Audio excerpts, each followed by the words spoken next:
ठीक है, मैंने अभी चेक किया, भूल गया था मैं, 2.5 साल हो गए पंजाब के रिजल्ट आए हुए, 2.5 साल, और आप कह रहे हैं कि 2.5 साल में हमने पूरा नहीं किया, लेकिन अगले 2.5 साल में कर देंगे, इसीलिए इस पर सवाल भी उठेगा। शहजाद पहले तो बताइए इसमें एलजी तो साहब फिर भी 2.5 साल को कम समय बोल रहे हैं। अभी केजरीवाल जी का एक पॉडकास्ट कल निकला है, उसमें उन्होंने बोला एक पॉडकास्टर को, प्रखर नाम के, कि अभी तो दिल्ली में 10 ही साल हुए हैं, जुम्मा 10 साल हुए हैं, और 70 साल का हमको मिटाना है, तो 10 साल जुम्मा हुए, तो 2.5 साल तो इनके लिए मतलब अभी तो शुरुआत भी नहीं। अच्छा, ये एलजी साहब का क्या रोल चुनाव के अंदर, पहले तो मुझे समझाइए, एलजी साहब क्यों 3-3 जांच के आदेश दे रहे हैं? मैं उस पर आऊंगा, पर मुझे मेरा ओपनिंग स्टेटमेंट करने दीजिए, क्योंकि मेरे राजेश भाई ने इतनी सारी चीजें बोली है। मैं राजेश भाई, हम दोनों डिबेट में हो तब तो ठीक है, एक और व्यक्ति ऐसे है जो आम आदमी पार्टी को अंदर बाहर पूरा जानते हैं, तो कम से कम आपने जब यह स्टेटमेंट किया है कि हम जो कहते हैं करके दिखाते हैं, तो यहां पर बैठे हुए राजनीतिक विश्लेषक के रूप में आज जो आशुतोष है वो बताएंगे कि आपने तो बोला था छोटे घर में रहेंगे, शीश महल में चले गए।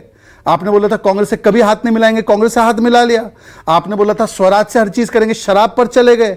आपने बोला था कि हम 500 नए स्कूल बनाएंगे, 500 से 50 के नए नाम बता देना नए स्कूल के।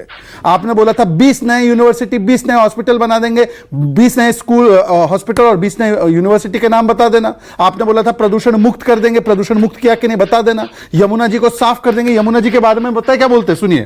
तो मैं अब थोड़ी बहुत पॉलिटिक्स तो समझने लगा हूँ। यमुना पे वोट नहीं मिलेंगे, बताइए। 2015 में बोला था 2020 में करेंगे, 2020 में बोला 25 में करेंगे, बोल रहे यमुना पे वोट नहीं मिलते तो नहीं करेंगे। अच्छा, पानी दिया है सबको, सुनिए, यह है पानी का हाल। यानी कि एग्जैक्टली 22 महीने के अंदर दिल्ली के हर कोने के अंदर, दिल्ली की हर कॉलोनी के अंदर, सभी घरों के अंदर पाइप से दिल्ली में पानी पहुंच जाए। ये फरवरी 2016 का बयान है। आज क्या है 2024। पहली टोटी लगा के पी रहे, बोल रहे थे कि एक टोटी में आ गया। इनके खुद के शीश महल में नहीं आता, 17 आरओ लगे हुए, 17 आरओ लगे हुए हैं, अपने घर में भी साफ पानी नहीं दे पाए। अब आते हैं आपके अच्छा, तो इन्होंने माना भी है इस बार, मेरे इंटरव्यू में भी माना, वो बोले 3 वादे मैं पूरे नहीं कर पाया। अच्छा जी, माना उन्होंने तो। अच्छा, बाकी के वादे पूरे कर दिए। 500 नए स्कूल कहां हैं, 20 नए यूनिवर्सिटी कहां है? कल इनके एक और प्रवक्ता है, चलिए राजेश जी तो एक सुलझे हुए व्यक्ति है, इनके एक नए प्रवक्ता ने बोला कि हमने स्पोर्ट्स यूनिवर्सिटी बना दी। मैंने बोला एड्रेस बताओ, तो भाग गए। छोड़िए, राजेश जी तो मेरे भाई है। अब आते आपके सवाल पर, क्योंकि चर्चा बड़ी लंबी हो जाएगी, इनके अनगिनत वादे जो पूरे नहीं किए उस पर चर्चा हो। तो देखिए, आज सवाल सिर्फ इतना है कि आपने सही पूछा कि 2.5 साल हो गए पंजाब की सरकार में, वहां पर तो ना एलजी है ना बीजेपी है, वहां पर कर देते। देखिए, अगर आप देखेंगे मध्य प्रदेश और महाराष्ट्र में जहां पे हमारी सरकारें थी, वहां पे हमने फॉर्म नहीं भरवाए, हमने वहां पे लागू कर दिया। महाराष्ट्र के चुनाव से पहले कई किस्तें भी महिलाओं को गई, मध्य प्रदेश के चुनाव से पहले कई किस्तें महिलाओं को गई। दिल्ली में सरकार है साहब, और राजेश जी ने सही बोला है कि 2024 मार्च में 2700 करोड़ आवंटित किया 1000 रुपए वाली स्कीम के लिए, नॉट 2100 रुपए वाली। तो वो स्कीम के तहत कितनी महिलाओं को दिल्ली में 1000 रुपए दिए? दिसंबर में नोटिफिकेशन निकाला। मानक जी 2024 मार्च में बजट प्रावधान किया, और दिसंबर 2024 में एक नोटिफिकेशन कैबिनेट का निकलता है। बाकी के समय कैबिनेट नोटिफिकेशन नहीं निकाल सकते। आप जेल कब गए थे और जेल से बाहर कब आए थे? तब से लेकर अब तक एक किस्त नहीं दे पाए आप 1000 रुपए की। उसमें किसने रोका? पंजाब में किसने रोका? और मैं पूछ रहा हूं कि देखिए, उन्होंने अभी कई सारे वीडियोस में चलाना नहीं चाहता। पर ये एलजी साहब का क्या रोल है, मैं समझ नहीं पा रहा हूं। एलजी साहब कह रहे हैं पुलिस जांच करे, पुलिस कहां से आई इसमें? मैं आपको बताता हूं। आतिशी जी के 2 डिपार्टमेंट है, WCD एंड हेल्थ मिनिस्ट्री। आतिशी के 2 डिपार्टमेंट जन चेतावनी निकालते हैं कि ये फ्रॉड लोग घूम रहे हैं, इनके पास से फॉर्म नहीं भरवाना है। आतिशी जी के डिपार्टमेंट ने निकाला। अगले दिन आतिशी जी प्रेस कॉन्फ्रेंस करके बोलती है, आंख मारते हुए, ऐसे मतलब आंख मारते हुए मीनिंग जोकिंगली बोलती है कि मैं FIR करवाऊंगी इन कार्यकर्ताओं, इन लोगों पर जिन्होंने ऐड निकाली। आज तक FIR हुई? आज तक उन अफसरों पर FIR हुई है क्या जिन लोगों ने ऐड निकाली? मतलब आतिशी जी ने ही ऐड निकाली ताकि अरविंद केजरीवाल की पोल खुल जाए। उसके बाद संदीप दीक्षित जो हमारे नेता नहीं है, यूथ कांग्रेस के नेता जाकर FIR करते हैं। अब कांग्रेस पार्टी जब पेगासस का बोलती है, कांग्रेस पार्टी जब बाकी विषय उठाती है, तब आम आदमी पार्टी सुर से सुर मिलाती है। आज अगर संदीप दीक्षित ने एक गंभीर आरोप लगाया है कि पंजाब के इंटेलिजेंस ऑफिसर उनकी जांच कर रहे हैं और उनके ऊपर ट्रैकिंग कर रहे हैं, क्यों कांग्रेस का यह आरोप सीरियसली ना ले?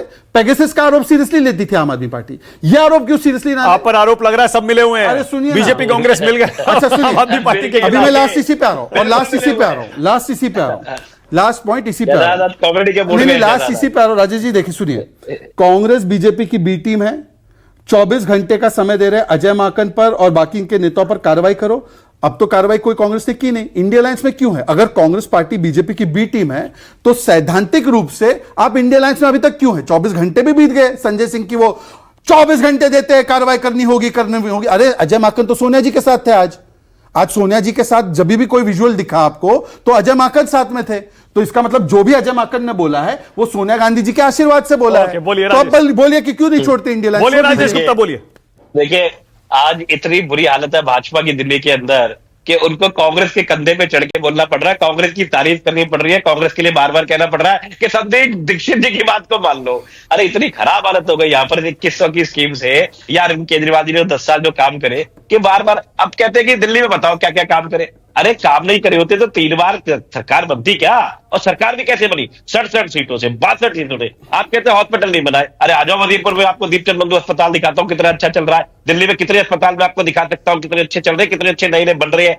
मैं आपको स्कूल की बात करते हो, क्या स्कूल नहीं जो चल भी रहे हैं और मैंने कहा जो बन भी रहे हैं, मैंने दोनों बातें करी। दूसरी आपने स्कूल की बात करी, आप डीडीए की लैंड हमको नहीं दे रहे, उसके बावजूद भी अभी परसों भी स्कूल का उद्घाटन आतिशी जी करके आई है। उससे पहले किराड़ी के अंदर स्कूल का उद्घाटन किया, अभी टाइम में बारिश की वजह से रह गया, वो शायद होने वाला है। दुनिया भर के स्कूलों के उद्घाटन भी हो रहे हैं भैया। उसके बाद में जो बने हुए थे उनमें एक्स्ट्रा कमरे बनाए, जहां पे 4-4 कमरे बना के छोड़े हुए थे आपकी सरकारों ने, उसको हमने एक्सटेंड करा, उसको हमने नया बनाया। तो अब उसको आप कहते हो नया बना ही नहीं है। अब आप कहते हो कि मोहल्ला क्लिनिक में कुछ नहीं मिलता है। शहजाद, दिल्ली की जनता इतनी बेवकूफ नहीं है, वो जानती है केजरीवाल जो कह रहा है वो करके दिखा रहा है, इसीलिए तो वोट दे रही है ना। अच्छा, एमसीडी में भी आप हार गए। एक साल आपने चुनाव को लेट करा, उसके एक बार में आप सैलरी दे पाते थे, रोज हड़ताल होती थी। अब उनको सैलरी भी मिल रही है 1 तारीख को, साथ में दिवाली को बोनस भी मिल गया, क्योंकि एक पढ़ा लिखा आदमी है, अपने तरीके से काम करके आपको दिखा रहा है। आप कहते हो कि हम कहते करते नहीं है, आप कहते हो हमने सब कुछ कर दिया। मैं अपनी वीडियो चलाऊं, चलाने की जरूरत नहीं है, लोग जो देख रहे हैं वो देख ले कि 15 लाख तो एक जुमला था। अब कल को सुनिए भारत के चीफ सेक्रेटरी ये पूछे प्रधानमंत्री जी से कि आपने कह दिया कि साहब अब तक तो प्रधानमंत्री नहीं थे कि आप स्विट्जरलैंड से काला धन लाके आएंगे, तो कैसे लाएंगे? हवाई जहाज कौन सा लेके जाएंगे? स्विट्जरलैंड से पैसे कैसे निकालेंगे? बोलिए शहजाद का जवाब फिर 15 सेकंड का, क्योंकि बाकी हमारे सम्मानित पैनलिस्ट भी बैठे, कांग्रेस और बाकी लोग भी बैठे। देखिए आप कह रहे हैं सर छोटा छोटा रखना पड़ेगा वरना डिबेट में सबको मौका नहीं मिलेगा। अरे तुम पूरा ले लेते हो, छोटा राजेश जी आप और मैं तो अच्छे मित्र भी हैं, डिबेट जो भी होती है अब सुनना भी पड़ेगा राजेश भाई। देखिए ऐसा है कि खराब हालत है तो लोकसभा में आपकी इतनी हालत खराब थी कि बच्चों की सौगंध खाई थी और फिर आप कांग्रेस से गठबंधन कर दिए और क्या नतीजा निकला? 7 में से 7 सीट 0 निकली। मतलब आप लोग तो कांग्रेस की बैसाखी लेने के बाद, और पंजाब में कांग्रेस आपको क्या क्या नहीं कहती, उन्होंने तो कहा डी एडिक्शन बाद में कराना पंजाब के लोगों का, पहले अपने चीफ मिनिस्टर का डी एडिक्शन कराओ। ये बाजवा जी का मेरा स्टेटमेंट नहीं है, मैं कभी भगवंत मान के बारे में ऐसा नहीं बोलता। अब दूसरी बात पे आते हैं, मैंने आपसे सिंपली ये पूछा, और राजेश जी आप विधायक है इसलिए आपको जिम्मेदारी आपकी ज्यादा है, कि 1000 रुपए प्रति महिला को देने का बजट क्लियरेंस 24 मार्च में किया आपने। आज दिसंबर 24 में कितनी महिलाओं को मिला? और पंजाब में 2.5 साल हो गए, कितनी महिलाओं को मिला? जरा 5 नाम तो लीजिए। और हॉस्पिटल का इतना आप पीठ थपथपा रहे हैं तो नए हॉस्पिटल के नाम बता दो ना, 10 नए हॉस्पिटल के नाम बता दो। आनंद जी, आशुतोष जी, मैं हम सब देखने जाए कि कहां ये नए अस्पताल, हम नए यूनिवर्सिटी 20 नए यूनिवर्सिटी 2015 में वादा किया था। अब शिवम भगत, शिवम ऐसा लग रहा है, बता दिया दीपचंद बंधु अस्पताल का नाम। अच्छा 20 बोल के एक आशुतोष जी हंस रहे हैं, बताओ भाई आशुतोष जी, अच्छा कि आप छोड़ गए, अच्छा किया सर, कहाँ डिफेंड करते हैं इनको? अरे मेरे भाई बुराड़ी के अंदर हॉस्पिटल बन के पूरा चल रहा है, आप जाके बुराड़ी की हालत मत बताओ।